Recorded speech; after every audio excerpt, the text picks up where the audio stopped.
सुबह जो आवाज़ में अवां खे भली कार हिकु भेरो अवां जी ख़िदमत में हाज़िर आहियूं। सुबुह सुबुह जो ॻाल्हि कंदासीं उन्हनि सभिनी रहमतुनि जो जेके अलाह ताला असांजे मथां नाज़िल फरमायूं आहिनि। हमेशह इहो चयो वेंदो आहे सम्झ तमामु घणो हूंदो आहे ऐं असां उनजे ऊने हुजण जो अंदाज़ो न लॻाए सघंदा आहियूं। असां कोशिशि कंदा आहियूं सिर्फ़ु अंदाज़ो लॻायूं ऐं जीअं सम्झ जे वेझो वेंदा आहियूं त असां ओतिरो ई पाणी जेको आहे पंहिंजे मुठ में जेको आहे खणी सघंदा आहियूं जेतिरी असांजी सख़त हूंदी आहे। उअं ई अलाह ताला जी रहमत जो मिसाल आहे त हज़रत अलाह ताला जी जेकी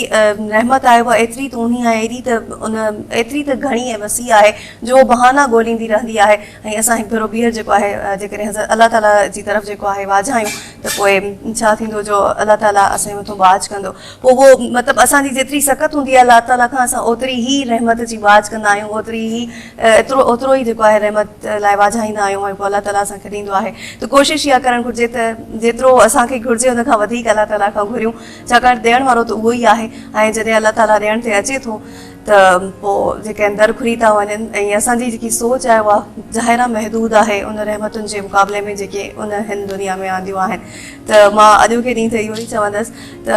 घुरणु जेको आहे ॿिए कंहिंखां घुरणु ॿिए कंहिंजे अॻियां हथु टंगण खां बहितर इहो आहे त असां उन खां ई घुरियूं जंहिं असांखे पैदा कयो आहे, जेको हर शइ खां वाक़िफ़ु आहे ऐं जेको ॼाणे थो त उन असांखे कहिड़ी जॻह ते केतिरो ॾियणो आहे। मां पहिरियां बि ॻाल्हि कई हुई त अलाह ताला जे कैलेंडर जी कंहिंखे बि ख़बर न आहे त उन कैलेंडर में कहिड़ा कहिड़ा डेज़ आहिनि ऐं उन डेज़ में कहिड़ो कहिड़ो वक़्तु आहे जेको असांजे लाइ तमामु घणो मुनासिबु आहे। उहो सिर्फ़ु उनखे ई ख़बर आहे ऐं पोइ उहो उन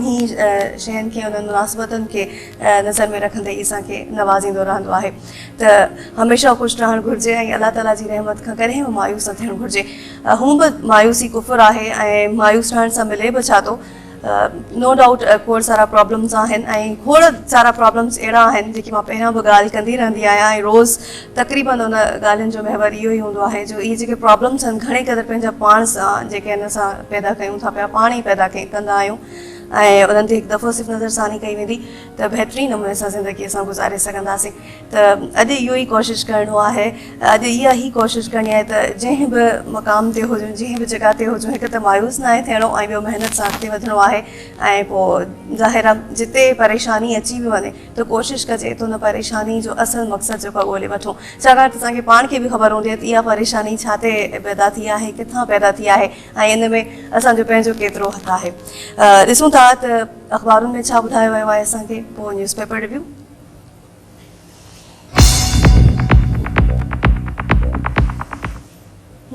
त अॼु जेकी आहे असां तक़रीबन थोरो ट्रेंड चेंज कंदासीं। अॼु उर्दू अख़बार खां असांखे जेको आहे स्टार्ट वठणी आहे त पाकिस्तान तालिबान से मुज़ाकरात करने में मदद करे। करज़ई जो इहो चवणु आहे कल करज़ई जी आमद हुई पाकिस्तान में, हिन हवाले सां बहितरीन क़िस्म जी जेकी आहे हुननि जो आदरभाव बि कयो वियो। नेटो खे पुरअमन इनखला के लिए ताउन करेंगे नवाज़ शरीफ, ऐं नवाज़ शरीफ भी सुठी मोट ॾिनी आहे। अफ़गान मफ़ामती अमल की हिमायत और अमन के लिए कोशिशें जारी रखेंगे। वज़ीर आज़म इंतहा पसंद मुश्तरका दुश्मन हैं, मुश्किल वक्त में पाकिस्तान के साथ खड़े होंगे अफ़गान सदर। अफ़गानिस्तान ऐं पाकिस्तान जा हालात तक़रीबन गॾु आहिनि ऐं इन्हनि ॿिन्ही जी जेकी स्ट्रेटजीज़ आहिनि उहे चेंज बि थींदी रहंदियूं आहिनि ऐं कंहिं हद ताईं वरी गॾु बि हलण जी ज़रूरत आहे। पाकिस्तान खे ऐं अफ़गानिस्तान जी जेके बि पॉलिसीज़ आहिनि वॉर अगेंस्ट टेररिज़म जे हवाले सां त उहे पॉलिसीज़ जुड़ंदियूं बि आहिनि, उन ते पोइ काफ़ी दफ़ा इख़्तिलाफ़ पैदा थींदा आहिनि। पर ज़रूरत इन ॻाल्हि जी आहे जो ख़िते में अमुन लाइ पाकिस्तान ऐं अफ़गानिस्तान खे बहितरीनु किरदारु अदा करणु घुरिजे। पर इहो किरदारु जेको आहे वाक़ई ई उन्हनि सॼनि शयुनि खे ज़हन में रखणु घुरिजे त हाणे तमामु घणो थी चुको, हाणे इंसानी जानियूं तमामु घणियूं ज़ाया थी चुकियूं आहिनि। त हाणे जेके हुक्मरान आहिनि यानी उतां जी जेकी हुकूमती पॉलिसी आहे ऐं पाकिस्तान जी जेकी हुकूमती पॉलिसी आहे कंहिं हद ताईं थोरा फ्लैक्सिबल थी वञनि ऐं पोइ को अहिड़ी पॉलिसी जोड़ी वञे जो वाक़ई कंहिं हद ताईं जेको आहे को सुठो फ़ैसिलो करे सघे। पाकिस्तान ऐं हिन ख़िते में अमुन जे हवाले सां तमामु घणो भोॻियो आहे पाकिस्तानियुनि बि ऐं अफ़गानिस्तान जे माण्हुनि बि। त इहो जेको आहे अॼु लीड आहे उर्दू अख़बार में पाकिस्तान ऐं अफ़गानिस्तान जे मुज़ाकरात जे हवाले सां ऐं हामिद करज़ई जी आमद जे हवाले सां जेकी लीड हुई। सेकेंड लीड आहे कोई पछतावा नहीं, इज़्ज़त से रुख़सत हो रहा हूँ, नवाज़ हुकूमत की हिमायत जारी रखेंगे। सदर सरदारी जो ये चवण आहे जमहूरियत को मजबूत किया, सियासतदान अवामी तनकीद के बजाय को एंजॉय करते हैं, हमने तहफ़्फ़ुज़ात के बावजूद इंतखाबी नताइज तस्लीम किए। वाक़ई हिकिड़ी ॻाल्हि आहे त कल्ह जेको आहे सदर ज़रदारी यानी आसिफ़ अली ज़रदारी पारां जेको आहे जेको आहे एड्रेस वियो हुन हवाले सां उन्हनि जा हिकिड़ा पंहिंजा हुया कुझु गिला हुयो गिलायूं हुयूं कुझु शिकवा ऐं कुझु कॉन्फिडेंस हुयो त इहो त हाणे थियणो हुयो ऐं पछतावा नहीं इज़त से रुख़सत हो रहा हूं ॾिसूं हाणे रुख़सत थियण खां पोइ आसिफ अली ज़रदारी जे मथां जेके आहिनि कहिड़ियूं कड़ियूं नज़रूं रखियूं पियूं वञनि ॿियनि इदारनि पारां इहो बि हिकिड़ो सुवालु आहे ऐं ज़ाहिर आहे जॾहिं हिकिड़ी हुकूमत ख़तमु थी वञे या कंहिं हिकिड़े जेको आहे सियासी माण्हू जो या कंहिं बि जेको आहे असर रसूख़ रखंदड़ माण्हू जो जेको आहे टेन्यूर कंप्लीट थी वेंदो आहे त उन टेन्यूर जे हवाले सां ऐं उनजी कारकर्दगी जे हवाले सां केतिरा ई सुवाल उभरंदा आहिनि ऐं उहे सुवाल जेका आहिनि तमामु तेज़ी सां उभरंदा आहिनि उन वक़्तु जॾहिं उहो वञी चुको हूंदो आहे उन वक़्तु बि उभरंदा आहिनि जॾहिं उहो विदिन छा चइजे पावर में हूंदो आहे या सीट ते हूंदो आहे पर जॾहिं पावर उन खां खसी वेंदो आहे त सुवाल वधीक उभरंदा आहिनि ऐं पोइ इन हवाले सां पोइ ॾिठो वेंदो आहे त उहो केतिरो बोल्ड आहे उहो सियासतदान केतिरो बोल्ड आहे ऐं उनजो सियासी नज़रियो केतिरो स्ट्रॉन्ग आहे इन्हनि सॼिनि शयुनि खे मुंहुं ॾियण लाइ बहरहाल असांजा सियासतदान हूअं खणी जेकी असल सियासत आहे ख़िदमत वारी सियासत उन नज़रिए जे हवाले सां स्ट्रॉन्ग हुजनि या न हुजनि पर जेके उन्हनि जी पंहिंजी दिफ़ा जे हवाले सां जेके उन्हनि जा नज़रिया हूंदा ॾाढा स्ट्रॉन्ग हूंदा आहिनि उन्हनि खे जेके तव्हां टॉक शोज़ में ॾिसंदव त कॾहिं बि उहे तव्हांखे पंहिंजे मौक़ुफ़ तां पोइ ते हटंदे नज़र न ईंदा हिकिड़ी ॿी नंढी ख़बर आहे ॾाढी सुठी ख़बर आहे असां अॼुकल्ह जेको आहे जॾहिं पंहिंजे आस पास जे माहौल में ॾिसूं था थोरो घणो पैसो अची थो वञे जेको आहे नंढे घर जी एग्ज़ाम्पल वठूं था हस्बैंड आहे वाइफ आहे नई नई शादी थिए थी ऐं छोकिरो जेको आहे तमामु सुठो सुठो कमाए थो पियो त जॾहिं ई पोइ छोकिरी जेकी आहे उमेद सां थिए थी त पोइ उहा चवंदी आहे त हाणे मूंखे आया रखणी आहे ऐं मां जीअं जेको आहे पार्टीज़ बि ॾाढे सुठे नमूने सां अटेंड करां सोशल बि हुजां ऐं सोशल थियण जो बि असांजी छोकिरियुनि खे ॾाढो शौक़ु हूंदो आहे पर उन्हनि खे कॾहिं बि हिकिड़े ॿार जी तरबियत जे हवाले सां जेके सवाल हमेशह लाइ असांजे मुआशरे जो हिसो रहिया आहिनि ऐं उन ते जेके सम्झंदा आहियूं त न माउ खे हर तरह सां जेको आहे अॻिते अचणु घुरिजे उहो थोरो पोइते थींदो अथव क्लास उन हवाले से गाल थी क्या पर शहजादी कैथरीन ने अपने बेटे के लिए आया रखने की तजवीज़ मुस्तरद कर दी खुद देखभाल करती हैं केड़ी ना ज़बरदस्त गाल है असांजी जेकी उहे एलीट क्लास जूं औरतूं आहिनि या छोकिरियूं आहिनि जेकियूं या नयो नयो जेको असांजो क्लास एलीट थियणु लॻंदो आहे उते पोइ इन क़िस्म जो जेकी सोच ऐं रवैया जेके पैदा थींदा आहिनि उन्हनि खे इन तरफ़ ध्यानु ॾियणु घुरिजे आया रखणु घुरिजे एज़ अ हेल्पर पर तव्हां पंहिंजे ॿार खे ओवरऑल कंहिं अहिड़ी माई जे हवाले न करे छॾियो जेके तव्हांजे ॿार जी हवाले सां ख़बर बि न हुजे ऐं उहा ज़ाहिर आहे माउ हूंदी आहे ऐं जॾहिं पंहिंजे हंज में पाण वटि उनखे 9 महीना रखे थी त उनखे वधीक ख़बर आहे त उनखे किथे तकलीफ़ थिए थी उनखे छा जी ज़रूरत आहे ऐं उहो छो रोई रहियो आहे या उनजी तरबियत जेकी आहे उहा कीअं कजे ॿिए पासे सोनिया गांधी जी बि तबियत जेकी आहे उहा अचानक ख़राब थी वई ऐं जेको आहे इस्पताल हुनखे मुंतक़िल कयो वियो नईं दिल्ली मां इहा ख़बर आहे त जीअं जीअं इन हवाले सां वधीक डिटेल्स खपनि त जेको आहे शहज़ादी कैथरीन एतिरो वॾो फ़ैसिलो ऐं एॾो सुठो फ़ैसिलो छो कयो बि तव्हांखे अख़बार ज़रूरु पढ़णी पवंदी कराची में बदस्तूर फायरिंग वारो सिलसिलो जेको आहे उहो हलंदड़ आहे ऐं छा चइजे त कराची में लाशन जी मिलण वारो सिलसिलो बि हलंदड़ आहे हिकु भेरो ॿीहर जेको आहे लियारी टारगेट कयो वियो आहे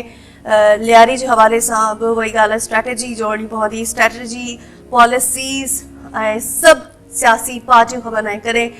जेको आहे कराची जी सूरत हाल ते पाकिस्तान जी सूरत हाल ते स्पेशली अमन अमान जी सूरत हाल लाइ को हिकिड़ो अहिड़ो क़दम खणंदियूं जॾहिं असां इहे ख़बरूं पढ़ी ख़तमु थी थकी पवंदासीं ऐं असां चवंदासीं त न हाणे वाक़ई कराची में अमन क़ाइमु थी वियो आहे अच्छा ऐं इन खां अलावा तव्हांखे इहो ॿुधायूं त चीफ जस्टिस जे हवाले सां बि कल्ह ॾाढी चइजे त हिकिड़ो बयानु आयो कल्ह जेको आहे सुप्रीम कोर्ट जे हवाले सां बि ख़बरूं बार जेको आहे ईंदियूं रहियूं चीफ जस्टिस छा चयो पोइ हुकूमत जे लाइ यानी पीपल्स पार्टी जी हुकूमत जेकी गुज़री वई इहो ज़रूरु तव्हांखे ॿुधाईंदासीं हिन ब्रेक खां पोइ असां सां गॾु रहिजो सुबुह जो आवाज़ में अव्हांखे भली कार आशा जी असां सां गॾु आहिनि आशा जी टेलीफिल्म्स खे जे हवाले सां कमकार जारी रखियो तव्हां जारी बि रखंदा कहिड़े क़िस्म जा प्रॉब्लम्स तव्हांखे फेस करणा पवनि था पिया असांखे उते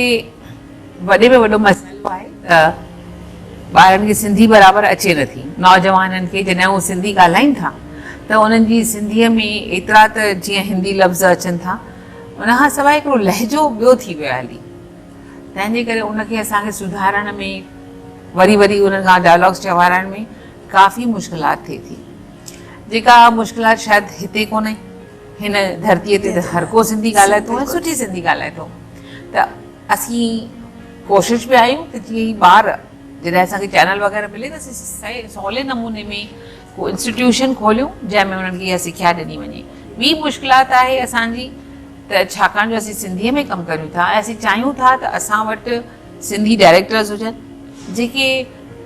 ॻाल्हि जी स्टोरी जी रियली जेका अंदरि हुनजी छा आहे असीं छा था चवणु चाहियूं उहा सम्झी सघनि।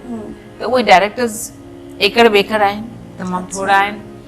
उन खां सवाइ असांखे मुश्किलात उहा ई आहे त असां वटि स्पॉन्सर्स घटि आहिनि। त ई चवंदा स्पॉन्सर्स घटि छो आहिनि जॾहिं की फिल्म इंडस्ट्री सॼी भरी पई आहे सिंधी डायरेक्टर्स ऐं सिंधी फिल्म प्रोड्यूसर्स वग़ैरह सां। पर ॻाल्हि इहा ई आहे न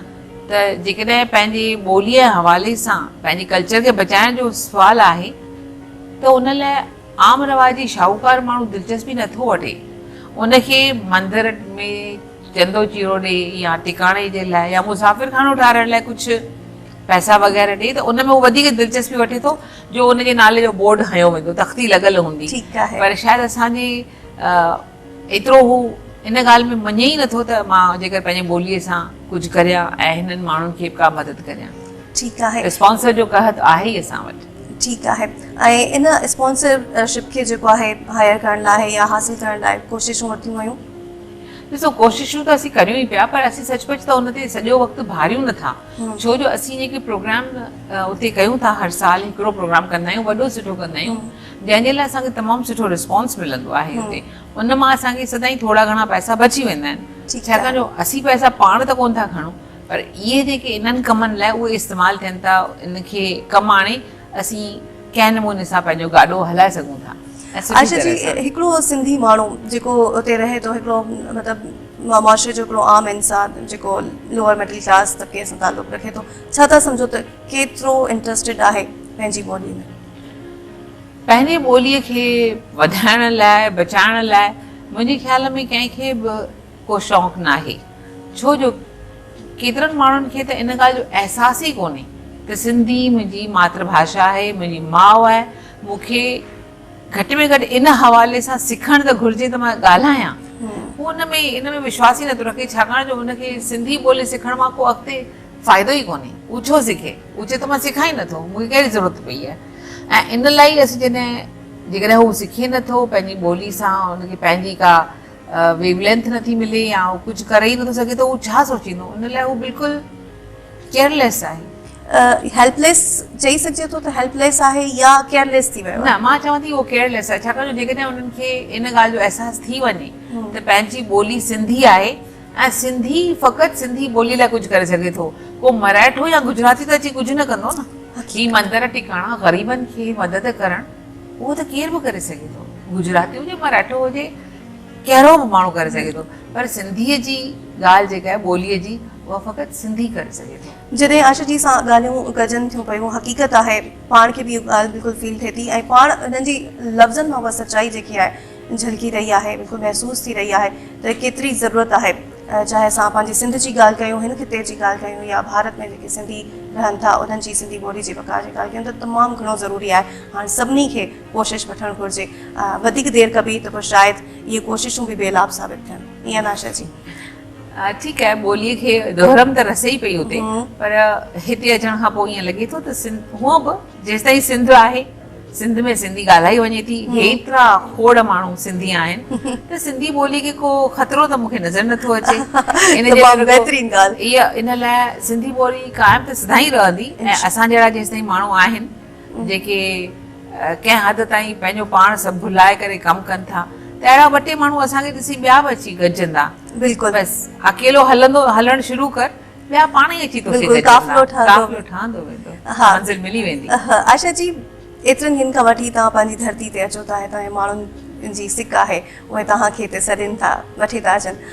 कलोकी सिंध खे, अॼोकी सिंध खे कीअं था ॾिसो? हाणे सुवालु इहो त कलोकी सिंध मूं कॾहिं ॾिठी कोन। कलोकी सिंध मूं ॾिठी त फ़क़ति 10 साल अॻु में मां आई हुयसि। अच्छा, मुंहिंजे 10 साल अॻु में बि जेकी सिंध? हा, 10 साल अॻु में भई मां आयसि 8 ॾींहं ऐं 8 ॾींहंनि में जीअं ॾिस न, हिते टिप, हुते वेह, हुते ॻाल्हाए, हिते मानी खा, हुते चांहि पी, ईअं ई वक़्तु गुज़री वियो। ऐं अॼु बि जॾहिं आई आहियां त बाक़ी बि वक़्तु गुज़री रहियो आहे। ईअं बसि सुभाणे वञा थी इहो सोचे करे बि लॻे थो त आई अञा कल्ह आहियां, बसि सुभाणे वञा पई। अच्छा कॾहिं जेको सोचियो हो अते अचण खां अॻु में 10 साल अॻु में जॾहिं आया उन खां अॻु में ज़रूरु जेको सोचियो हूंदो ज़हन में हिकिड़ो इमेजिनेशन हूंदी तव्हांजी त मां सिंध ईंदसि त सिंधी माण्हू हीअं हूंदा छा इमेजिन कयो हुयो तव्हां सिंध खे सचमुच त कुझु इमेजिन करे ई न सघियासीं छो जो जेके माण्हू असां वटि ईंदा रहिया आहिनि शुरू खां वठी ऐं उहे असांखे नंढपण खां वठी मिलंदा रहिया मुंहिंजे माउ पीउ जे घर में बि ईंदा हुआ ऐं हिते बि त उहे जेके माण्हू हुआ उन्हनि मां असांखे सिंध जे माण्हूअ जी सोच बाबति ख़बर पई पई ऐं ईअं चइजे त पहिराव वग़ैरह बि जेको असांखे फिल्मुनि में चाहे टेलीविज़न में ॾिसूं पिया त अहिड़ी घणी कुझु असां कल्पना ॿिए नमूने जी कई कान हुई हिन जे लाइ अच्छा असां हिन जे करे हिन सां बिल्कुलु धरती ते जेको थिए पियो वहे वापरे पियो बसि उहो ई पियो सोचियोसीं अच्छा जॾहिं हाणे तव्हां आया आहियो हैदराबाद बि विया कराची में बि आया त जेकॾहिं मां हैदराबाद ऐं कराची खे कंपेयर कयां त वधीक मज़ो किथे आयो तव्हांखे ॾिसो मज़ो आहे माण्हुनि सां मिलण में मज़ो आहे पंहिंजे दिलि में ऐं मूंखे ॾाढी शौक़ु हो त मां सभिनी सां मिलां करियां मां दादा अब्राहिम जोयो साहिब सां मिली आयसि त मूंखे ॾाढी ख़ुशी पई थिए उहे 99 सालनि जा आहिनि साईं अलाना साहिब सां गॾिजी आयसि त इहे जेके ॾाढा माण्हू आहिनि जेके हेतिरो ॼाणनि था हेतिरी सूझ रखनि था सम्झ रखनि था उन्हनि सभिनी सां मिली आयसि त मूंखे ॾाढी ख़ुशी पई थिए ऐं वरी सिंधू नदीअ खे मूं पूरो भरपूर पंहिंजे छोह सां वहंदड़ ॾिठो त मूंखे ॾाढी ख़ुशी थी बाक़ी अॻे दफ़े आई हुअसि त उहा त ॾाढी वीचारी सुकी पई हुई ऐं ॾाढी निराश आई हुई तॾहिं त हाणे हुनखे ॾिसी ॾाढी ख़ुशी पई थिए रैपिड फायर सां हिकिड़ो सेगमेंट आहे मां को हिकिड़ो लफ़्ज़ जेको आहे ज़रूरु तव्हांखे ॿुधाईंदसि उन हवाले सां को बि पहिरियों जुमिलो तव्हांजे ज़हन में अचे तव्हांखे फटाफट असांखे ॿुधाइणो आहे ठीकु आहे कोशिशि कबी हा कोशिशि कबी ऐं मूंखे उमेदु हूंदी त तमामु सुहिणे नमूने सां इहो सेगमेंट असांजो गुज़री वेंदो जीवन में कुझु बका न आहे ख़बर न आहे अॻिते छा थींदो प्रेम त हिकु अहिड़ी चीज़ आहे जेका हिकु नज़र सां थी सघे थो उहो चाहे पंहिंजे प्यार सां थी वञे या कंहिं धीअ सां या पंहिंजे घर जे कंहिं भातीअ सां या तो सुहिणीअ सां वॾी महिरबानी आशा सां आशा लफ़्ज़ सां आशा लफ़्ज़ सां मां पाण खे ई ॾिसां थी ऐं आशा आहे हिकु उमेद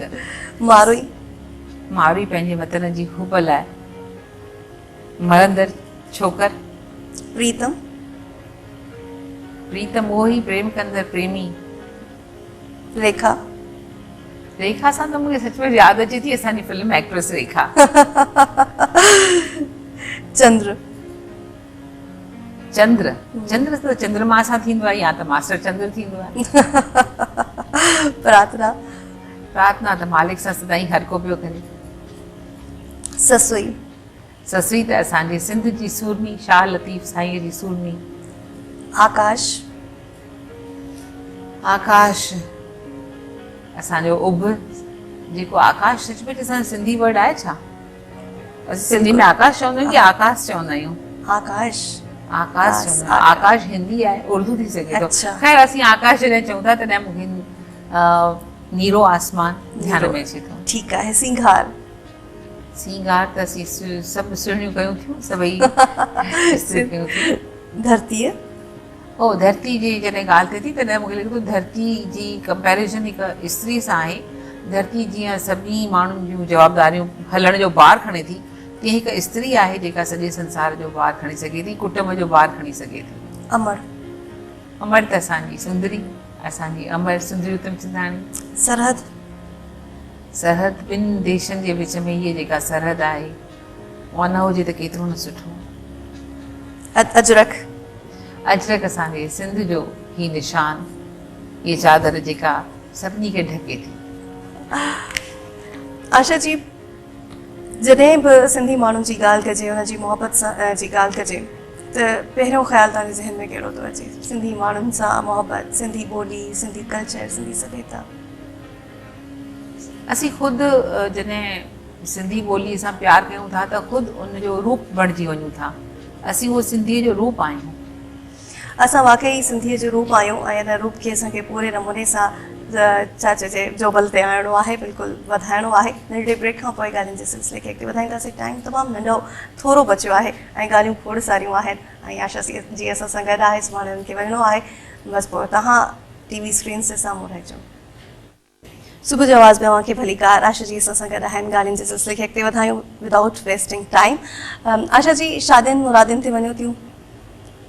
हाँ बिल्कुलु वेंदा आहियूं ऐं हिते मां एक्चुअली शादी अटेंड करण आई आहियां। डॉक्टर फमीदा हुसैन जे पुट जी शादी आहे, हुनजी भाणेजी जी शादी हुई अॻे हफ़्ते, अॼु हुनजे पुट जी शादी आहे, असीं हुन लाइ आया आहियूं। अच्छा, लोकगीत ऐं लाॾनि खे एंजॉय कंदियूं आहियो तव्हां? ओ बिल्कुलु, ॾाढो घणो असांखे लाॾा वणंदा आहिनि ऐं असीं हिंदुस्तान में हर मौक़े ते लाॾा ॻाईंदा आहियूं। जेको ख़ुशी जो मौक़ो हूंदो आहे हुन ते लाॾा ॻाइबा आहिनि। ऐं जेके इहे मशहूरु गीत आहिनि असांजा, हिकु सोन जो रुपयो, राणो छो न मुर्के, या ढगो पेर पेरा,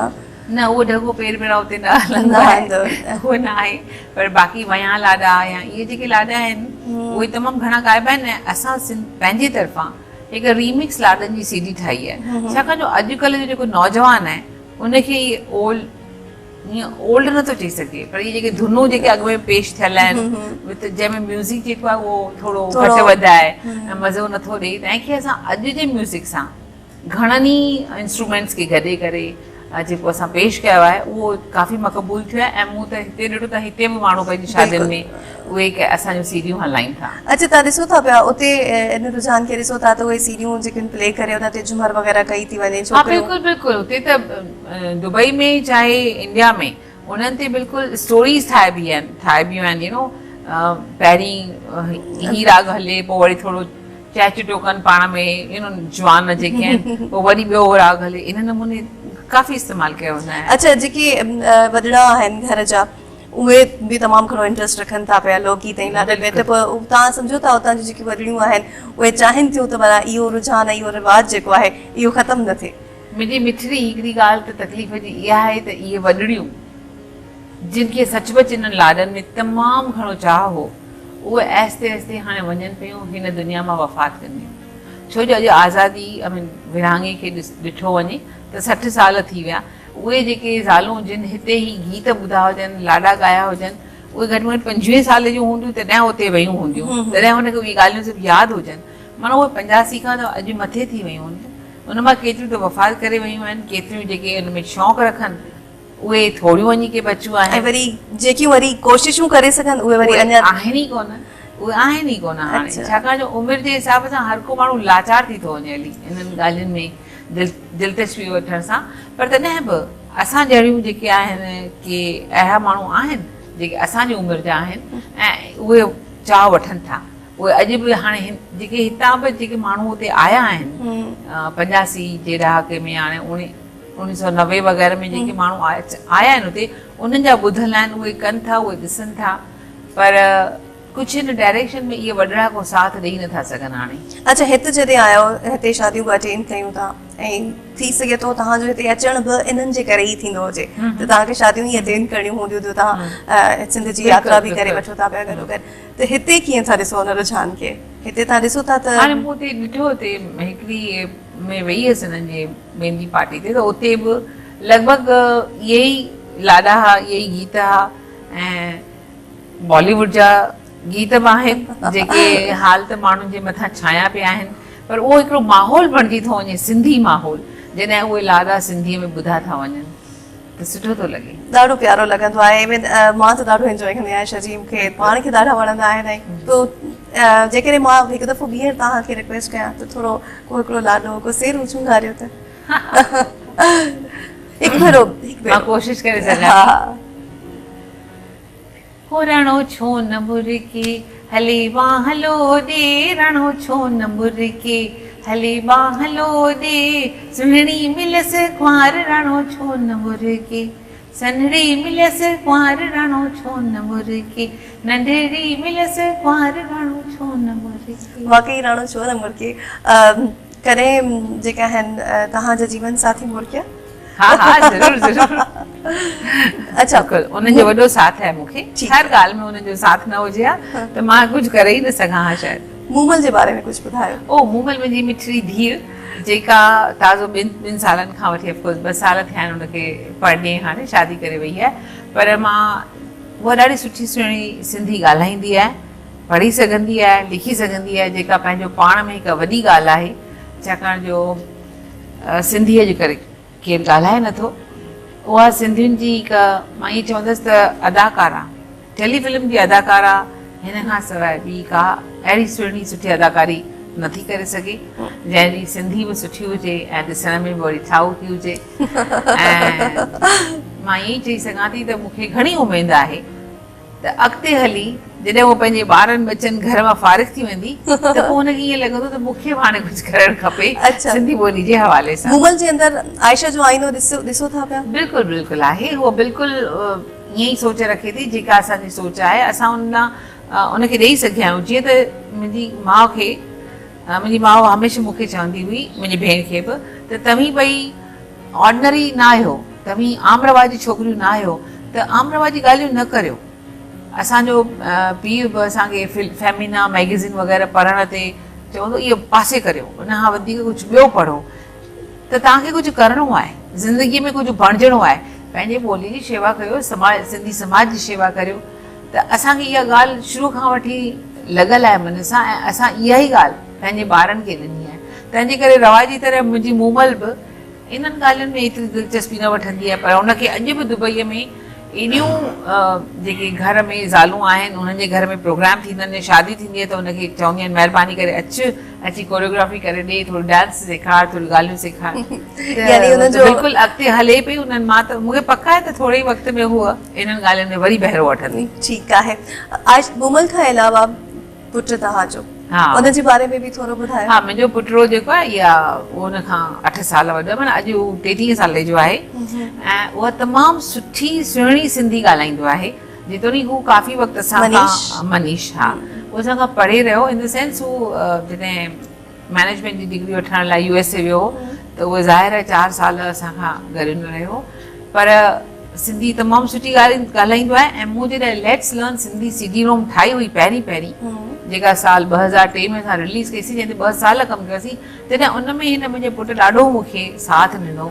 इहे सिंधी लफ़्ज़ चेक करणु चेकिंग वग़ैरह प्रोग्रामिंग चेक करणु हू कंप्यूटर जो माण्हू आहे ऐं उन में काफ़ी उनखे ॼाण आहे त उन मूंखे सचमुच उन वक़्तु मदद कई ऐं मूंखे उन में वॾियूं उमेदूं आहिनि त जॾहिं इहे ॿई ॿार पंहिंजे घर जी ज़िमेवारी जेका बेसिक आहे ॿार ॼणणु उन्हनि खे पालणु ज़रूरी आहे उहो बि करे वठंदा 10-12 साल खां पोइ जॾहिं हू मैच्योरिटी जी उमिरि में अची वेंदा 40-45 साल जा थी वेंदा त पोइ उन्हनि खे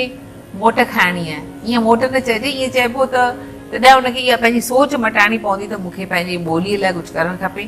पंहिंजे समाज लाइ कुझु करणु खपे जीअं तव्हां पहिरियां ई ॻाल्हि कई त सिंधी ॿोली जेके आहे कॾहिं ख़तमु न थींदी एतिरा मतिलबु एतिरी उमेद तव्हां ॾेखारी ऐं पोइ जॾहिं तव्हां चारई यानी तव्हांजो जीवन साथी मूमल मनीष गॾिबा त ज़रूरु कुझु नओं ई थींदो ऐं बहितरीनु थींदो सिंधी ॿोली लाइ जेको कुझु तव्हां चाहियो था पिया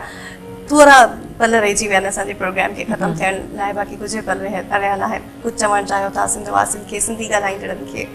हा बसि मां हिते बि ॾिसां थी त शायदि ॿार उर्दू में ॻाल्हाइनि था सिंधी उन्हनि खां थोरी खां किनारो कनि था सो उनजो जेका जवाबदारी माइटनि ते आहे उहे पंहिंजूं फ़र्ज़ पालीनि ऐं पंहिंजे ॿारनि सां सदाईं सिंधीअ में ॻाल्हाइनि छाकाणि जो सिंधी ॿोली सिखणु हिकु एडिशनल लैंग्वेज बि थी सघे थी जेका तव्हां सिखी सघो था ऐं पंहिंजे वरसे खां वाक़ुफ़ु कनि हिन धरतीअ ते जिते मोहन जो दड़ो आहे उन पंहिंजे ॿारनि खे ॿुधाइनि उन खां सवाइ पंहिंजे ॿोलीअ में उर्दू लफ़्ज़नि जो इस्तेमालु घटि में घटि कनि त घटि में घटि पंहिंजे घर में जेको माहौल बणिजंदो उहो निज सिंधी बणिजंदो ऐं पंहिंजी ॿोलीअ खे बचाइण लाइ हर मुमकिन कोशिशि करणु हर सिंधीअ जो फ़र्ज़ु आहे असीं जेकॾहिं हर सिंधीअ सां सिंधीअ में ॻाल्हाईंदासीं त पोइ त असांजी ज़ुबान खे असांजी सिंधी ॿोलीअ खे न का लहर न को लोॾो हक़ीक़त आहे आख़िर में इहो ई चवंदसि आख़िर आहे न हा बिल्कुलु बात आहे इहा ई त उहा ई ॿोली क़ाइमु रही सघे थी जंहिंजी ज़ुबान क़ाइमु आहे सदाईं क़ाइमु आहे ऐं ॿोली बि उहा क़ाइमु आहे असांजी सुञाणप क़ाइमु आहे ज़िंदह सां क़ौम रहंदी जंहिंजी ज़ुबान ज़िंदा बहितरीनु आशा जी वरी महिरबानी तमामु घणा थोरा त तव्हां आया एॾो बिज़ी शेड्यूल ऐं तंहिंजे बावजूदि आया हिते मां मतिलबु जेतिरा बि थोरा मञिया घटि आहे ऐं अॼु को ॾींहुं मुंहिंजे लाइ ॾाढो घणो स्पेशल आहे स्पेशली असां सभु सिंधी व्यूअर्स जेके बि हिन वक़्तु ई प्रोग्राम ॾिसी रहिया हूंदा तमामु घणो इंजॉय कयो हूंदो घणो कुझु सिखियो हूंदो कुझु सिटूं तव्हां ॿुधाइणु चाहियो पिया बसि मूं इहो ई पियो चयो त सिंध खे केरु छॾाए न सघे सिंधियुनि खां सिंध खे केरु छॾाए न सघे सिंधियुनि खां, सिंध सिंधियुनि में वसे, सिंध हिते सिंध हुते, मुल्क बणिजे थो मिटीअ सां न मगर माण्हुनि सां, मुल्क बणिजे थो मिटीअ सां न मगर माण्हुनि सां, शाम ॻाल्हाइजे सिंधी थी जिते, सिंध हुते, सिंध हिते सिंध हुते। बहितरीन। ऐं हिकिड़ी ॿी ॻाल्हि जेकी मूंखे ॾाढी सुठी लॻी, आशा जी चयो त हिंदू हुजणु मुस्लमान हुजनि या कंहिं बि मज़हब सां लाॻापियल हुजणु का वॾी ॻाल्हि न आहे। हक़ीक़त इहा आहे जो असां सभिनी खे सभ खां अॻु में पहिरियों इहो मज़हब पंहिंजो ठाहिणु घुरिजे त असां सिंधी आहियूं ऐं उनखे ई अॻिते आणणु घुरिजे। बसि इहे बीछा विसारे त तूं सिंधी तूं मुस्लमान मां हिंदू, इन्हनि ॻाल्हियुनि खां परे हिकिड़ो ॿियो धर्म आहे ऐं उहो असांजो मज़हब आहे सिंधी। असीं जे पाण खे सिंधी सम्झूं था त इन्हनि ॻाल्हियुनि खे परे रखूं ऐं पंहिंजे लाइ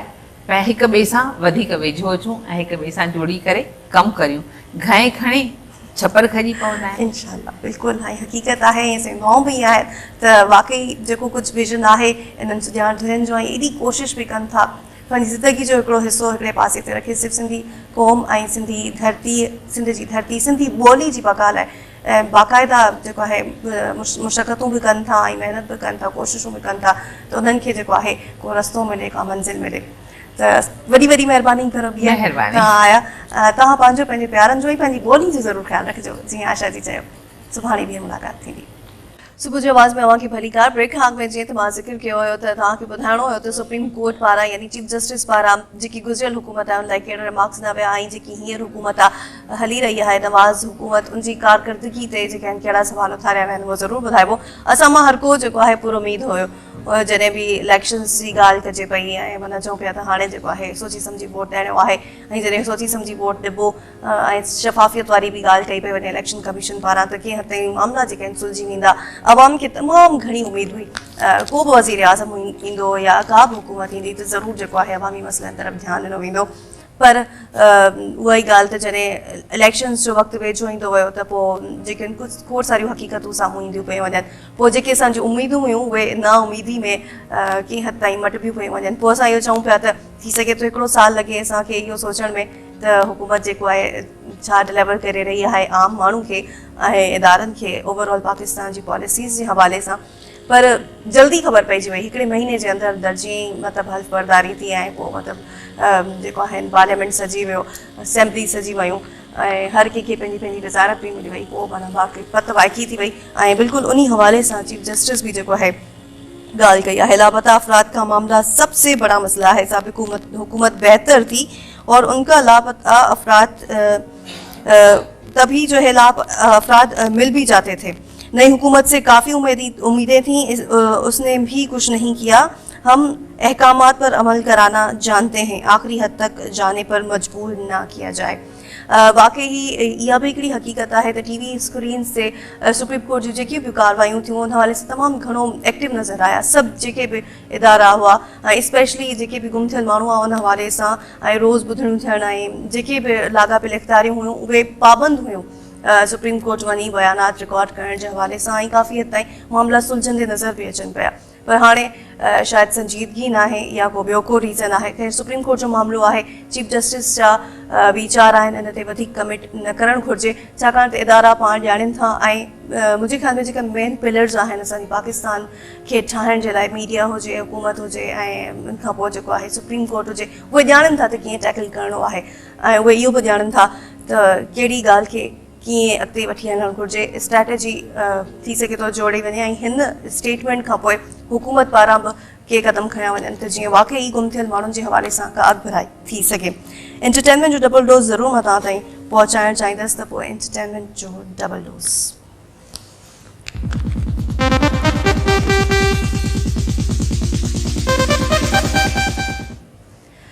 कंहिं बि एक्ट्रेस जी ॻाल्हि कबी आहे या कंहिं बि एक्टर जी ॻाल्हि कबी आहे त पोइ एवार्ड्स जी जेकी आहे उहा काउंटिंग शुरू करे ॾिबी आहे त फलाणी अदाकारा वटि हेतिरा एवार्ड्स आहिनि ऐं डी अदाकारा वटि एतिरा जेके आहिनि उहे एवार्ड्स आहिनि। पर इहा ॻाल्हि हमेशह फिल्म जेकी इंडियन फिल्म इंडस्ट्री आहे उते जेकॾहिं ॻाल्हि कजे त सुठो लॻे थो, पर तमामु सुठो लॻंदो जॾहिं पाकिस्तान में बि इन हवाले सां ऐं जेके वाक़ई ई कॉम्पिटिशन वारो जेको दौरु आहे उन हवाले सां ॻाल्हि कजे ऐं पाकिस्तान जी फिल्म इंडस्ट्री में बि कुझु अहिड़ियूं अदाकाराऊं जेके आहिनि उहे नज़र अचनि आहिनि जेके कम जे बुनियाद ते सुठा सुठा अवार्ड हासिल कनि थियूं पियूं, न सिर्फ़ पाकिस्तान में बल्कि पाकिस्तान खां ॿाहिरि। एक साल के अंदर 7 अवार्ड जो है उमाइमा मलिक ने अंदरूने और बैरून मुल्क कामयाबी के रिकॉर्ड कायम कर दी। उमाइमा जेकी आहे बोल में भी हुई है, कोशिश कई, सुठो लुक आहे, कोशिश करे रही आहे, पर हिकु दफ़ो ॿीहर चवंदसि त जेके पाकिस्तानी अदाकाराऊं आहिनि उन्हनि खे कामयाबी जॾहिं मिली वेंदी आहे त थोरो ट्रैक खां हटी वेंदियूं आहिनि, त उन्हनि खे जो पंहिंजो ट्रैक जेको आहे उहो संभालणु घुरिजे ऐं कंहिं बि तरह सां का अहिड़ी जेकी आहे स्ट्रेटजी जेकी आहे न जोड़णु घुरिजे कंहिं सुठी जेके पोज़ीशन ते अचण खां पोइ जो वरी ॿीहर उन्हनि खे पंहिंजी स्टेटमेंट तां या जेकी उहा एतिरी सुठी पोज़ीशन आहे उतां पोइ ते मुड़ी करे ॾिसणो पवे। प्लास्टिक सर्जरी कराने की ख़बरों में कोई हक़ीक़त नहीं, सारा लॉरेन जो इहो चवणु आहे। ऐं इन खां अलावा सनम हार्वी शदीद मायूसी ऐं डिप्रेशन जो शिकार थी वई आहे। छो थी वई आहे इहो तव्हांखे मालूम करणो पवंदो न्यूज़ पेपर्स खे ॾिसण खां पोइ। ऐं इन खां अलावा हिकिड़ी ॿी अख़बार में बि एंटरटेनमेंट जे हवाले सां तमामु सुठियूं सुठियूं ख़बरूं आहिनि, उहे ज़रूरु मां तव्हां ताईं पहुचाइणु पसंदि कंदसि। तो इन हवाले से ये ज़रूर है, अली ज़फ़र ने अपने मकबूल गीतों को बगैर म्यूज़िक सोशल मीडिया पर पेश करने लगे हैं। इन खां अलावा माधुरी जेकी आहे उनजी बि तमामु उनजा मथां वधंदा पिया वञनि ऐं कोशिशि करे रही आहे त जेके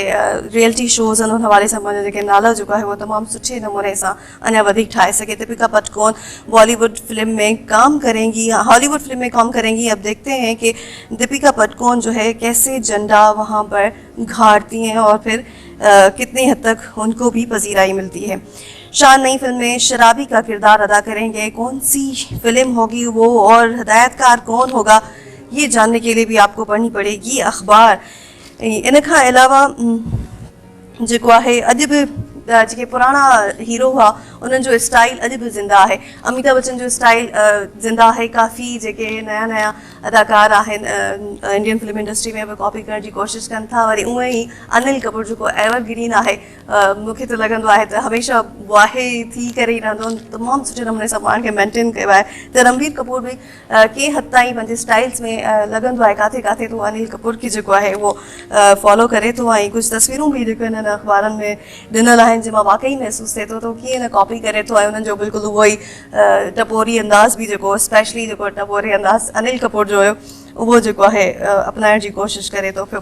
इन खां अलावा मोबाइल फेंकने का आलमी जो है मोबाइल फेंकने की आलमी चैंपियनशिप मुनक़िद की गई कहाँ, फिनलैंड में मोबाइल के फिटी करण जो जेको आहे मुक़ाबिलो थियो ऐं कंहिं पंहिंजा मोबाइल परे परे ताईं फिटी कया ऐं कंहिं खटियो कंहिं हारायो, उनजे हवाले सां तस्वीरूं बि ॾिनल आहिनि ऐं ओवरऑल सॼी इंफॉर्मेशन बि ॾिनल आहे। तमामु दिलचस्प मुक़ाबिलो हूंदो आहे। हिते त ॾाढा महांगा मोबाइल थी विया आहिनि ऐं कराची में त वॾा ऐं महांगा मोबाइल रखणु एॾो त मुश्किल आहे, ख़तरे खां ख़ाली न आहे। तंहिं करे असां वटि पाकिस्तान में फ़िलहाल अहिड़ो मुक़ाबिलो नज़र न ईंदो जेको आहे जल्दी वेझड़ाई में। थी सघे थो जॾहिं अमन अमान जी सूरत हाल सुठी थी वञे त पोइ को अहिड़े क़िस्म जी ॻाल्हि जेकी आहे उहा साम्हूं नज़र में अचे। टमाटरों की से जंग से सालाना मेले की तैयारियां मुकम्मल। तव्हांखे ख़बर हूंदी त जेको आहे वेलेंशिया जे हवाले सां स्पेन जे काफ़ी जो हिकिड़ो शहर आहे वेलन, जिते हिन हवाले सां टमाटर हिक ॿिए खे हणी करे ऐं उते बिल्कुलु कचूमर जो जूस कढी करे ऐं उते हिकिड़ो फेस्टिवल मल्हायो वेंदो आहे। उन हवाले सां तयारियूं जेके मुकम्मल थी वियूं आहिनि, पर मूंखे काफ़ी दफ़ा इहो सभु कुझु ॾिसी करे फेस्टिवल आहे नो डाउट इंजॉय करणु घुरिजे, पर ज़्या जेको खाधे पीते जो आहे ऐं मां पहिरियां बि ॻाल्हि कई हुई त वर्ल्ड फूड डे जे हवाले सां या वर्ल्ड एनवायरमेंटल डे जे हवाले सां जेको थीम हुई त safe think before you eat, यानी खाइण खां अॻु में तव्हांखे ज़रूरु जेको आहे उहो सोचणो आहे त छा इहो ज़ाया त न थी वेंदो। पर इहो हिते जॾहिं असां हिन थीम जी ॻाल्हि कंदासीं हिननि फेस्टिवल्स में, त हिनखे बाक़ाइदा हिन थीम जो जेको आहे कचूमर कढियो थो वञे, जीअं टमाटरनि जो कचूमर कढियो वेंदो आहे, त थोरो ख़्यालु करणु घुरिजे। जिते खोड़ सारियूं आबादियूं जेके आहिनि उहे महरूम आहिनि खाइण पीअण खां, अफ्रीका जहिड़ा मुल्क आहिनि या पोइ हिते पयल मुल्क आहिनि, उते जेको आहे ॿार बुख विखे मरनि था ऐं उन्हनि खे प्रॉपर जेको आहे डाइट नथी मिले ऐं उते ज़ाहिर आहे एनीमिया बि आहे, ॿारनि में तमामु घणी कमज़ोरी पैदा थी थी वञे, त उते उतां जे माण्हुनि लाइ सोचणु घुरिजे। ऐं इहे फेस्टिवल्स नो डाउट तमामु घणा सुठा हूंदा आहिनि ऐं फ्रेश करण जे लाइ फेस्टिवल्स हुजणु घुरिजनि, पर अहिड़ा फेस्टिवल हुजणु घुरिजनि जंहिंमें फ़न तमामु घणो हुजे, खाधे पीते जो ज़िया या पैसे जो ज़िया तमामु घटि हुजे। ऐं बल्कि उते उन फेस्टिवल्स में स्ट्रेटजी अहिड़ी जोड़णु घुरिजे त उन्हनि माण्हुनि जी मदद कई वञे जेके वाक़ई इन्हनि सभिनी रंगीनियुनि खां परे आहिनि। फराह खान की फिल्म हैप्पी न्यू ईयर की अक्सबंदी सितंबर से शुरू होगी। फराह खान की फिल्म ॾिसो था त केतिरे हद ताईं बॉक्स ऑफिस ते जेके हिट थिए थी। सॼियूं ख़बरूं त तक़रीबन मां तव्हांखे ॿुधाए छॾियां। स्पोर्ट्स जी दुनिया मां कुझु ख़बरूं तव्हांखे ज़रूरु ॿुधाइणियूं हुयूं त स्पोर्ट्स जेको आहे सिंध में केसि ताईं पहुतो। मां पहिरियां बि ॻाल्हि कई त जेको आहे उहे तमामु सिहतमंद मुआशरा हूंदा आहिनि जिते नौजवाननि जो ख़्यालु रखियो वञे ऐं नौजवाननि जे लाइ तफ़री जा मौक़ा तमामु सुठे नमूने सां ऐं हेल्दी वे में उन्हनि खे जेके ॾिना वञनि त उते जेके आहिनि नौजवान ग़लति कमनि खां जेको आहे जेको बची वेंदा आहिनि। त पोइ स्पोर्ट्स न्यूज़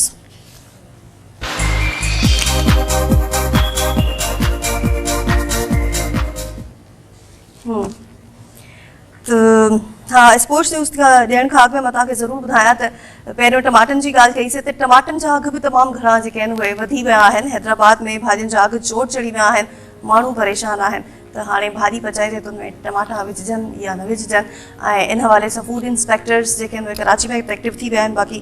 ज़रूरत इन ॻाल्हि जी आहे त ॿियनि इलाइक़नि में बि जेके आहिनि फूड इंस्पेक्टर जेके आहिनि उहे तमामु घणा एक्टिव थी वञनि त जीअं माण्हू जेके आहिनि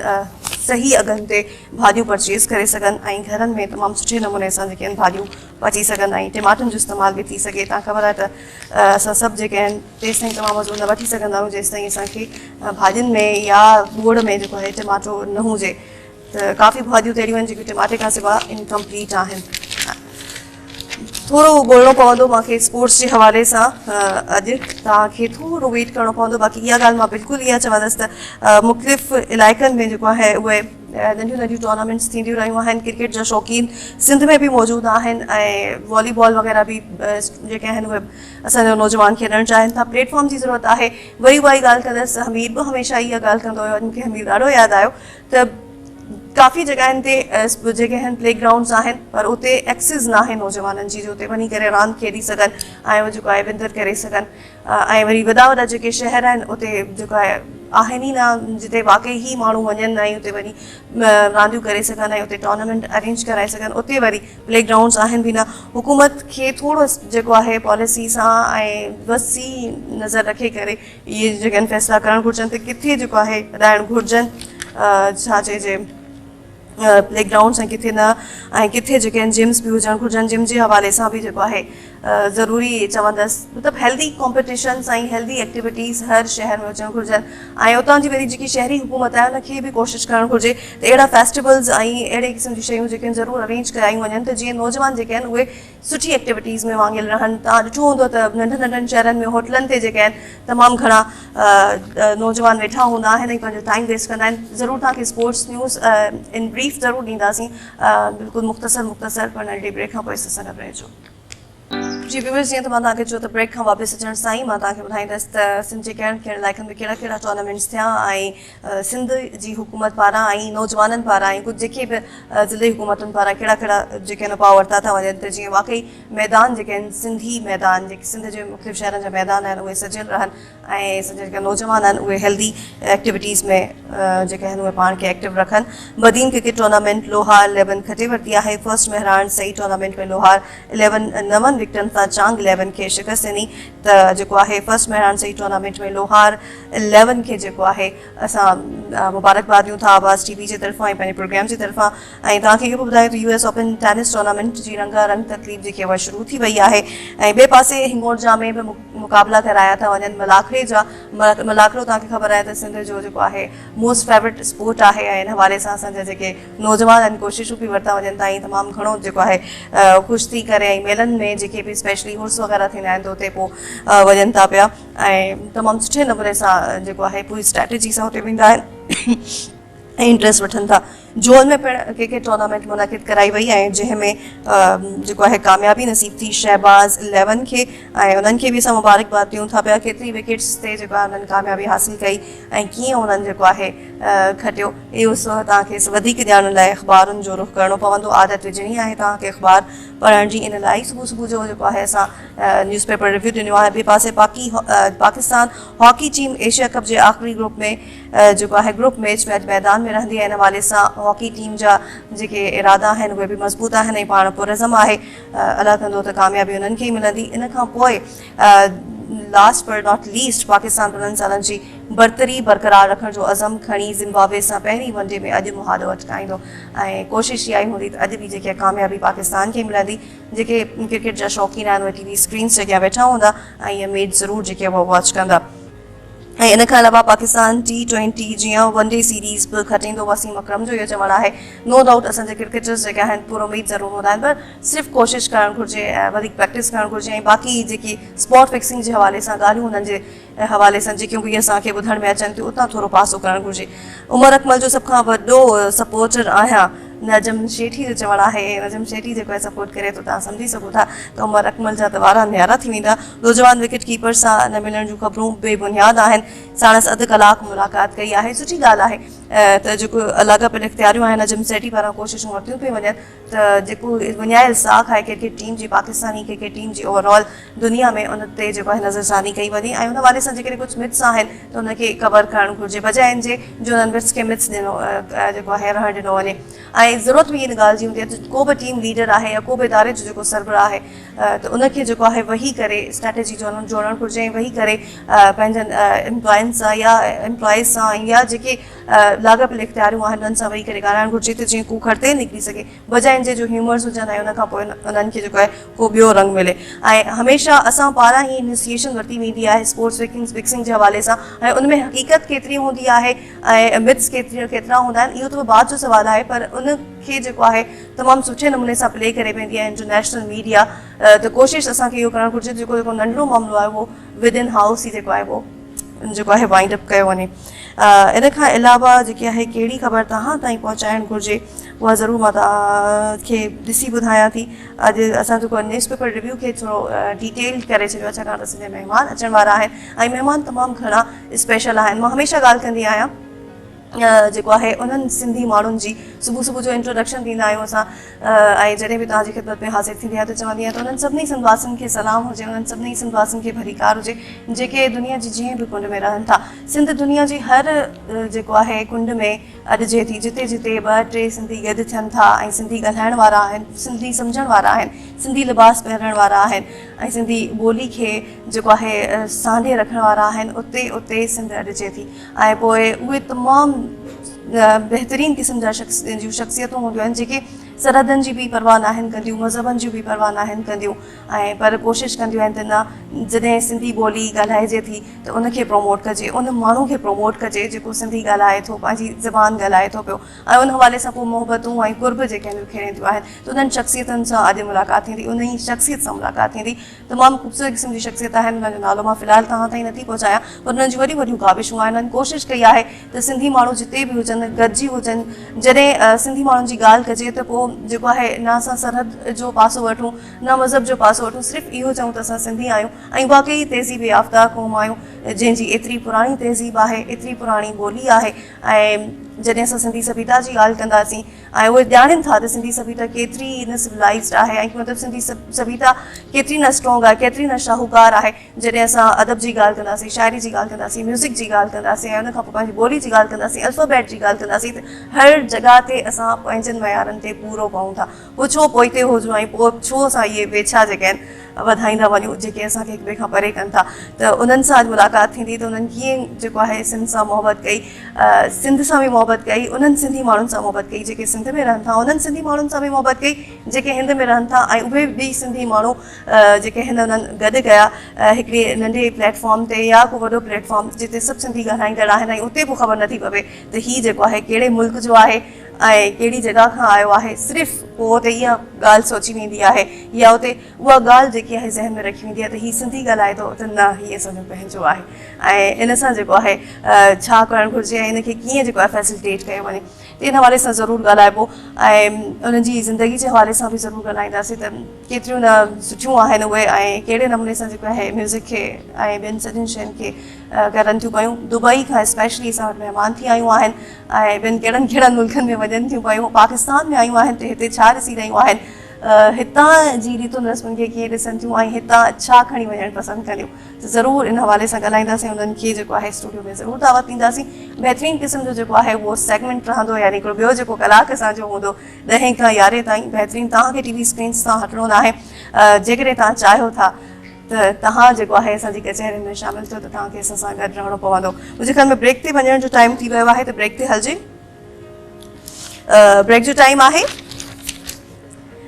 अच्छा 1-1.5 मिंट आहे, पर मां हिकु दफ़ो ॿीहर उन शख़्स जे लाइ इहा ई चवंदसि त जेकॾहिं उहे अॼु असां वटि आयूं आहिनि ऐं असांखे उन्हनि टाइम ॾिनो आहे एतिरी बिज़ी शेड्यूल मां, ऐं जॾहिं महिमान थी आयूं आहिनि, सुबुह सुबुह सां उन्हनि जी निंड बि फिटाई आहे, त दिलि जी गहराइनि सां असां उन्हनि जा शुक्रगुज़ार आहियूं। ऐं अॼु थोरी घणी असां हिंदी बि उन्हनि सां ॻाल्हाईंदासीं, ऐं मूंखे जेको हिंदी ऐं सिंधी ज़ाहिर आहे हिकिड़ा टिपिकल वर्ड्स जेके सिंधी लैंग्वेज आहिनि, जेके असां त विसारे चुका आहियूं, पर असांजे जेके हिंदू भाउर आहिनि या जेके हिंदुस्तान में रहनि था, उन्हनि लफ़्ज़नि खे जेको आहे नाहे विसारियो। असां उन्हनि खे वरी वरजाईंदासीं ऐं वरी सां सोचींदासीं त केॾा न प्यारा लफ़्ज़ हूंदा आहिनि, मधुर आवाज़ हूंदा आहिनि, जिन्हनि खे असां विसारे चुका आहियूं, उन्हनि खे प्रोनाउंस बि नथा करे सघूं, त उहे ॿीहर कीअं एंड कजनि ऐं उन्हनि सां कीअं ॻाल्हि ॿोल जे सिलसिले खे। मां तमामु घणी एक्साइटेड आहियां त तव्हांखे बि जेको आहे एक्साइटमेंट पंहिंजी बरक़रार रखणी आहे। नंढी ब्रेक खां पोइ तव्हांजी ख़िदमत में हाज़िर थियूं था महिमान सां गॾु। त पोइ तव्हांखे सुबुह जो आवाज़ में भलीकार। मां तव्हांखे पहिरियों ॿुधायो इंट्रोडक्शन त मां तमामु डिघो ॾेई चुकी आहियां उन शख़्सियत जो जेका अॼु असां सां गॾु आहे,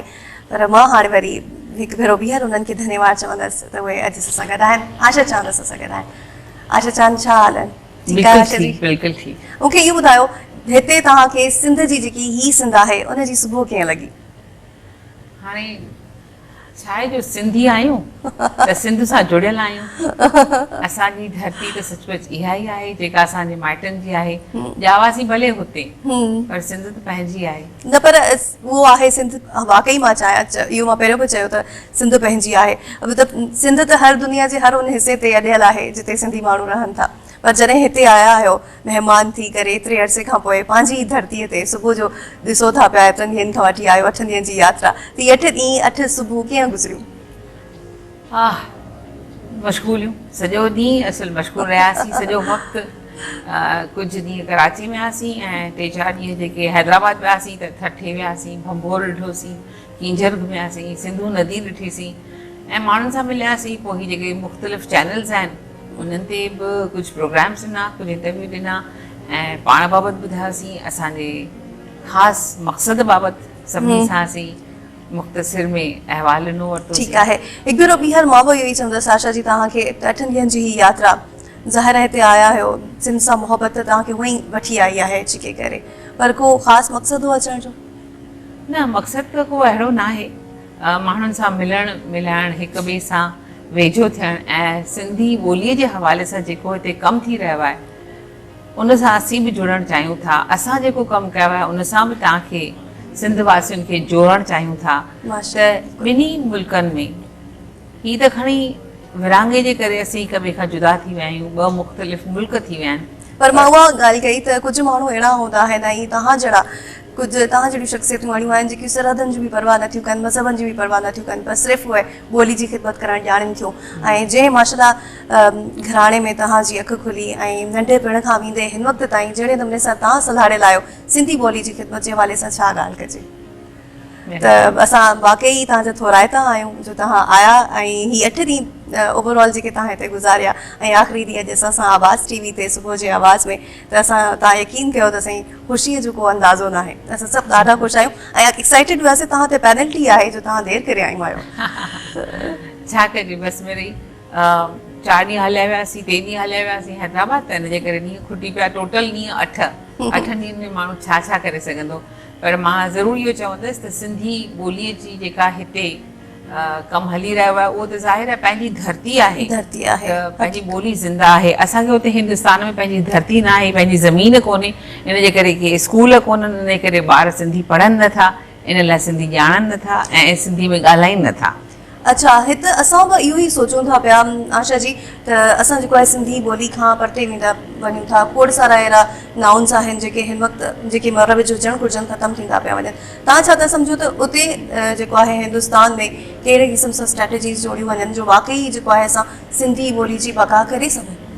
हाणे उते जी जेका ज़रूरत आहे उहा ॿिए क़िस्म जी आहे ऐं हिते जी जेका ज़रूरत आहे सा ॿिए क़िस्म जी। जेतोणीकि सिंधी ॿोली खे वधाइण लाइ ॿिन्ही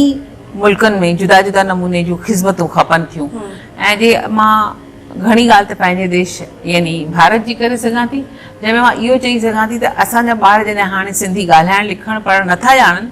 त असीं इहा ई कोशिशि करे रहिया आहियूं त उहे घटि में घटि ॻाल्हाइणु सिखनि, घटि में घटि सिंधीअ में ॻाल्हाइनि ऐं पंहिंजी सुञाणप क़ाइमु रखनि। छाकाणि जो ॿोली आहे, ज़ुबान आहे त सिंधी ॿोली असांजी क़ाइमु आहे। अच्छा, तव्हां पारां पोइ कीअं कोशिशूं वरितियूं वयूं आहिनि, कहिड़ियुनि धुरियुनि सां जेके आहिनि राब्ता कया विया त वाक़ई इन कोशिश खे जेको आहे कामयाबु बणाए सघिजे? हाणे असांजी जेका पहिरीं सोच इहा ई आहे त असांखे हिन मॉडर्न ज़माने में टेलीविज़न ऐं इंटरनेट जे ज़रिए माण्हुनि ताईं पहुचणु घुरिजे। ऐं अॼु इंटरनेट हिकु अहिड़ी ज़रूरत आहे सभिनी जी, जा टेलीफोन मोबाइल खां पोइ उनजी जाइ थी अचे, ईअं चइजे त उनजी एतिरी ज़रूरत थी वई आहे त माण्हू उन सां वधीक तकिड़ो जुड़ी सघे थो। इन जे करे असां पंहिंजा जेके बि कम कारियूं करियूं था,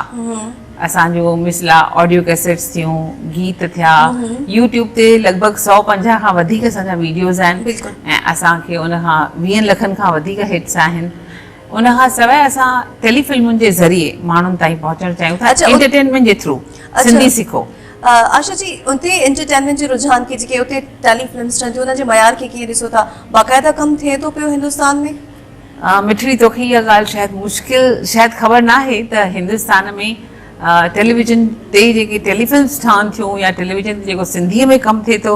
उहो असांजी संस्था सिंधी संगत ई रुगो करे रही आहे, जंहिंमें असां इन ॻाल्हि जो तमामु घणो ख़्यालु रखियो आहे त असांजो जेको मयार आहे, क्वालिटी आहे, उहा तमामु सुठे स्टैंडर्ड जी हुजे। छाकाणि जो उते जा माण्हू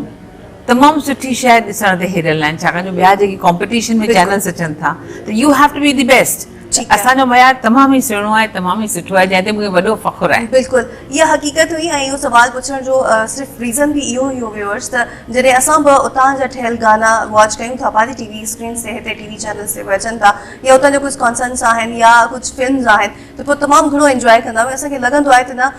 जेके हरूभरू मिथ्स हिते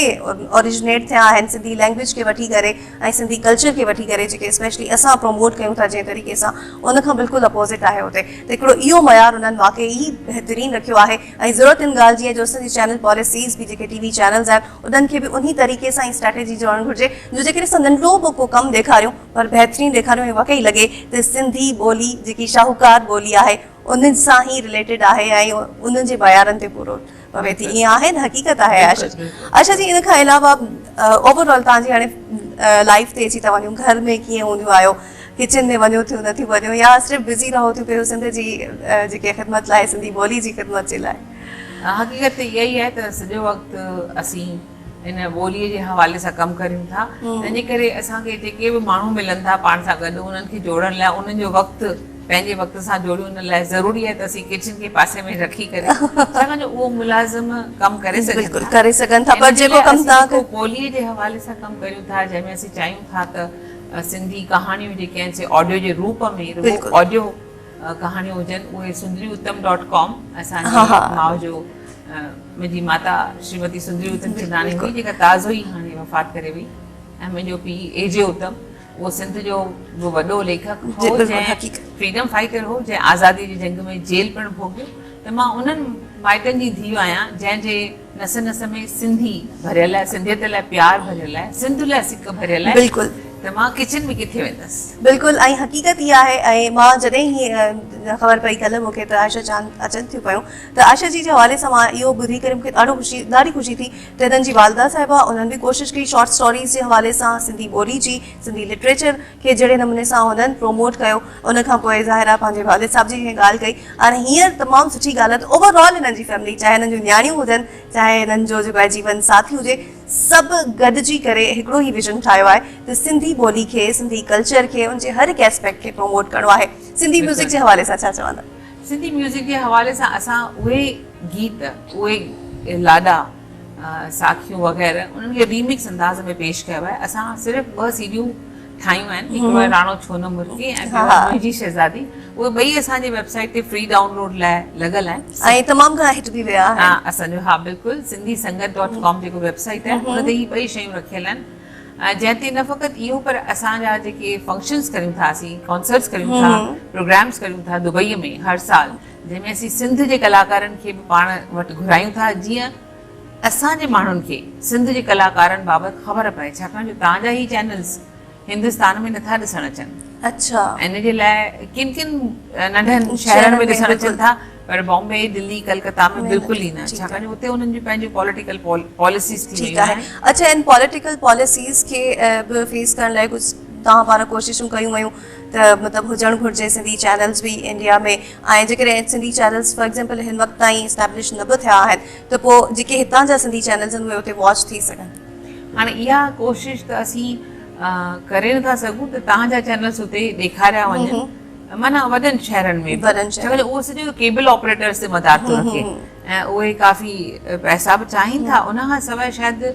छाकाणि जो ही चैनल्स हिन पासे सिंध मां अचनि था पाकिस्तान मां अचनि था तंहिंजे करे शायदि हू ॾेखारे बि न सघनि लीगली ओपनली पर जेकॾहिं ओवरऑल एंटरटेनमेंट बेस हुजे ऐं में का बि पॉलिटिकल ॻाल्हि न हुजे त पोइ छा पॉसिबिलिटी आहे ईअं उहो त सभु कुझु थी सघे थो न जेकॾहिं ॾिसो जिते चाह उते राह अॼु दुबई में बि चैनल्स तव्हांजा नथा अचनि हुननि जी हिकिड़ो रीज़न इहो बि आहे त हू बि फी चाहिनि था ई विजन चाहे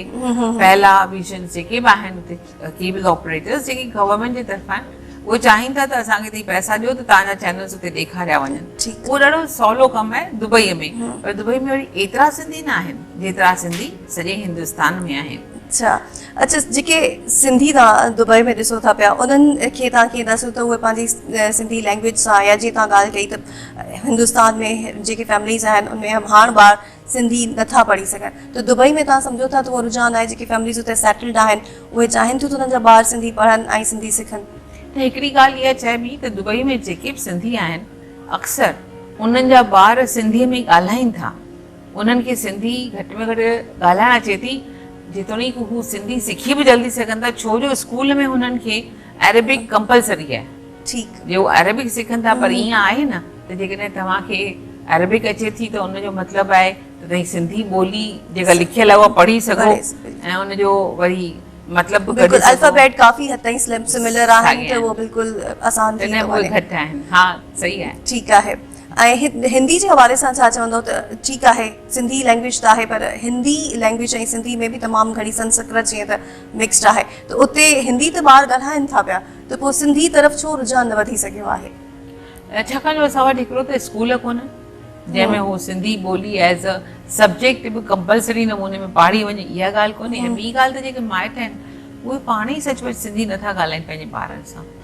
उन्हनि खे सिंधी ॻाल्हाइण जो हिकिड़ो शौक़ु ई कोन्हे उन्हनि खे इहा जवाबदारी महसूस ई नथी थिए त असांखे सिंधी ॿोली पंहिंजे ॿारनि खे ॾियणी आहे पंहिंजो वरसो ॿारनि ताईं पहुचाइणो आहे ठीकु आहे आयशा जी पोइ जॾहिं एॾो वॾो तव्हां सम्झो था पिया त बका खे नुक़सानु आहे जॾहिं पेरेंट्स इहो सम्झनि नथा त पोइ को काउंसलिंग कई वई पोइ अहिड़ो जेको आहे प्लेटफॉर्म जोड़ियो वियो जिते बाक़ाइदा जेको आहे पेरेंट्स खे घुरायो वञे या फैमिलीज़ खे घुरायो वञे उन्हनि खे चयो वञे जॾहिं एतिरी सारी ख़िदमत कई आहे तव्हां त हिन वक़्तु ताईं ज़रूरु हिन हवाले सां बि ज़रूरु तव्हां कुझु कयो हूंदो न इन में ॿ ॾुखियायूं आहिनि काउंसलिंग जो कॾहिं असां सोचियो न आहे ऐं ॿियो त मां दुबई रहां थी मां हिंदुस्तान में अच वञ करियां थी अच्छा साल में 4-5 दफ़ा ईंदी वेंदी पई आहियां पर